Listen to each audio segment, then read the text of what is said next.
श्रीमद् भगवद गीता यथारूप। श्रोताओं, क्या आप दुर्गम परिस्थितियों और परेशानियों से जूझ रहे हैं? तो आप भगवान उस परमात्मा से जुड़िए, उन्हें समझिए, उन्हें स्वीकार करिए। बाकी भगवान खुद ही आपका ख्याल रख लेंगे। चलिए, आपको मैं बताती हूँ कैसे अर्जुन ने भगवान को समझा। अर्जुन ने भगवद गीता को किस तरह ग्रहण किया, इसका वर्णन 10वें अध्याय में इस प्रकार हुआ है। अर्जुन ने कहा, आप भगवान परम धाम, पवित्रतम, परम सत्य हैं। आप शाश्वत, दिव्य आदि पुरुष, अजन्मा तथा महानतम हैं। नारद, असित, देवल तथा व्यास जैसे समस्त महामुनि आपके विषय में इस सत्य की पुष्टि करते हैं और अब आप स्वयं मुझसे इसी की घोषणा कर रहे हैं। हे कृष्ण, आपने जो कुछ कहा है उसे पूर्ण रूप से मैं सत्य मानता हूँ।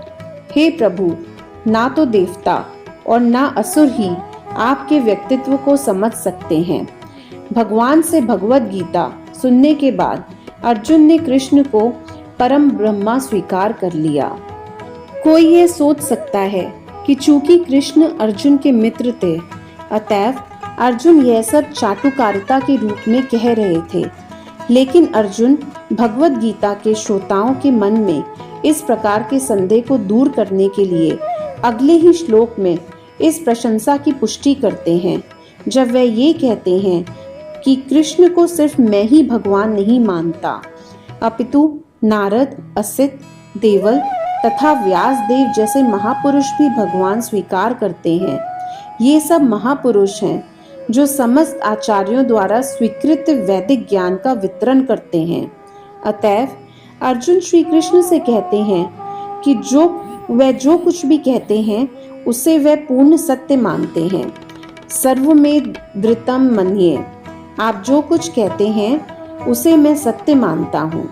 अर्जुन आगे ये भी कहते हैं कि भगवान के व्यक्तित्व को समझ पाना बहुत कठिन है, यहाँ तक कि बड़े बड़े देवता भी उन्हें नहीं समझ पाते।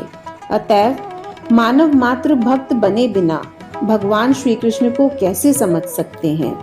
अतएव भगवद गीता को भक्ति भाव से ही ग्रहण करना चाहिए और उस परमात्मा से जुड़ना चाहिए।